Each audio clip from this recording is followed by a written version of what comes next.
expert panelists. Talia, if I may turn to you first and foremost, can you outline some of the measures that IPAs across the Russian Federation introduced during the early days of the pandemic? Yes, it will be my pleasure to comment on it. As we've got, first of all, lots of different federal legislation changes inside Russia because of pandemics. And actually, it's not only about the pandemic, but because of the international economic environment and financial environment in general. Russia loves to change the rules. Russia loves to change the laws. Moreover, in our country, like in Canada and in Germany, we've got 3 levels of legislation. We've got municipal level of legislation, then regional, and then federal. So this makes the process of investment really complicated.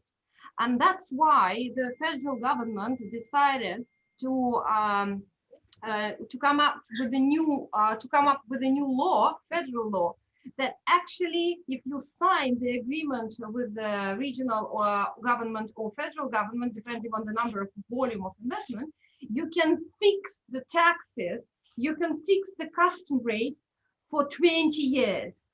And because of inflation, because of different financial crises, the legislation is changing, the tariffs are changing, the taxes are changing. But for those investors who signed that agreement, it will be fixed for many years, for 15 or 20 years, depending on the project. And this law came out just recently in our country, and it happened to be really efficient for big investors because they feel confident enough that nothing will be changed. Because once they have the financial model for investment, they have some concrete figures over there. Once we change any tariffs inside the country, any taxes, any tariffs on customs rates, anything, the whole financial model is changing, and the payback period happens to be bigger and bigger and bigger.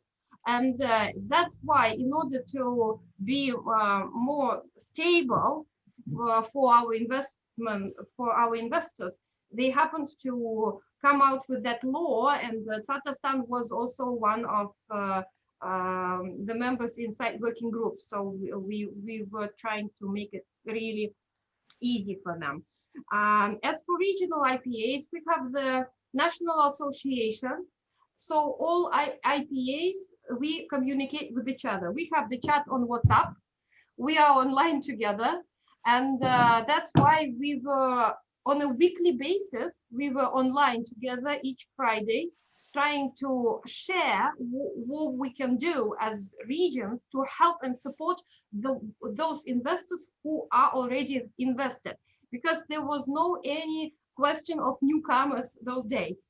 There was the question to save the ones who have already been invested, the ones who have already invested. So different regions inside Russia have different economic situation and an internal one. Some are heavily subsidized from federal government. Some, like Tatarstan, are rich enough to help businesses. So the ones who are earning money for the country, like Tatarstan, we happened to develop our own big program of helping businesses with subsidies, with tax preferences, with new ones, like different new measures. The ones who are heavily subsidized, they were trying to help with administrational resources somehow, the other regions, okay?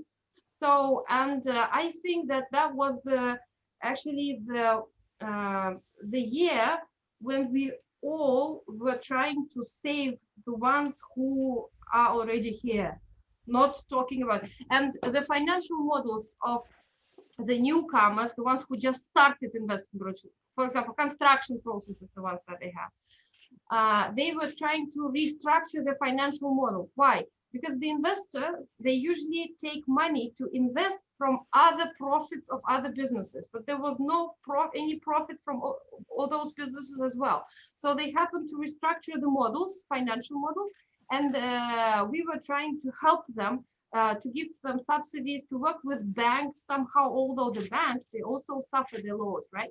And they keep suffering for now as well. So the situation happens to be difficult for everyone, for small businesses, for startups, for large businesses as well. But the majority of investors, let's say inside Tatarstan, they were doing a lot of sponsorship programs. And we even had several big companies who managed to increase 15 times. For example, we happened to, we have, and we previously had, the producer of sanitizers. That year, last year, he happened to increase 15 times.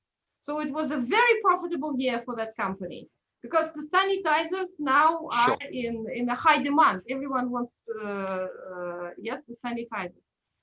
It was also popular previously. We opened huge production of masks, of costumes. We built several new hospitals.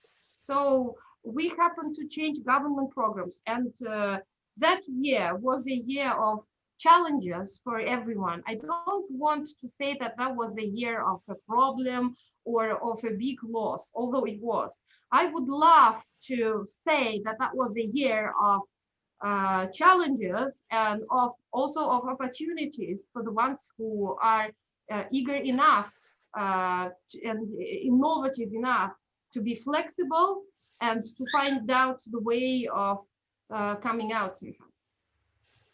Talia, that's excellent. That's very encouraging. It's good to hear a very positive tone taken from your behalf, and particularly encouraging to hear the fact that you were supporting other regions throughout the country and you were having regular dialogue with each other. So I think a lot of importance in terms of the support that was given internally there. You also touched upon the need for PPE, the need for sanitizers, and how that helped in terms of driving growth. Robert, I just quickly want to go across to you on this one here. So I understand